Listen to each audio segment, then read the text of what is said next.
IC मुर्दाबाद मुर्दाबाद मुर्दाबाद काउंटाना आईसी मुर्दाबाद मुर्दाबाद मुर्दाबाद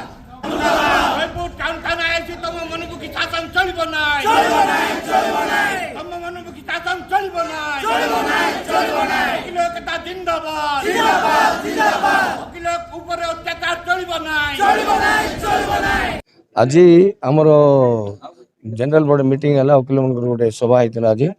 जेहेतु आमर एडवोकेट राज जी की पुलिस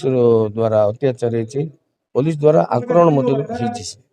से दिन तार गोटे घरे गंडगोल नहीं से थाना को भाई गोटे एफआईआर देता सी गोटे एफआईआर देवाक जाता एफआईआर तो न रखिकी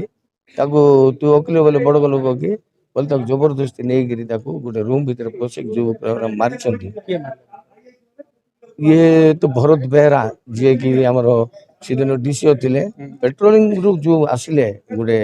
कनेस्टेबल पेट्रोलिंग जाते यहाँ राति प्राय गोटे बेल कथा हम से मैंने मिसिक बाड़े बोल आईएएस आसला थ्रेट कर तू जब ये कथा क्या कह कहले नहीं कि तो नार केतरा केस कर देख चार गोटे छोटिया गंडगोल केस को सी मारिबा बोलिकी नहीं कि गोटे 307 मध्य केस कर भाई एफआईआर जोड़ा कि इंटरिम बेल देती माननीय जिला कोर्ट देते विरुद्ध में पुलिस विरुद्ध आज आमर ये सभा डकाई आउ ये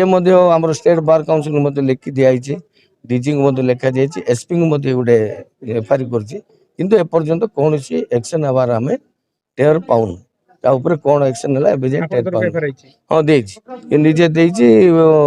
आईआईसी थ्रू एसपी बोली एवं जाए कि स्टेट बार काउंसिल गोटे नहीं लिखि एसपी को सी नहीं कि जाए कि जना पड़नी बोले आम गोटे मीटिंग कलु आगामी दिन में जदि 2-3 दिन भर किसी एक्शन आम जापारन कि होने बोले आम जोरसोर प्रतिवाद करूँ एजिटेशन यहाँ आज बार डिसाइड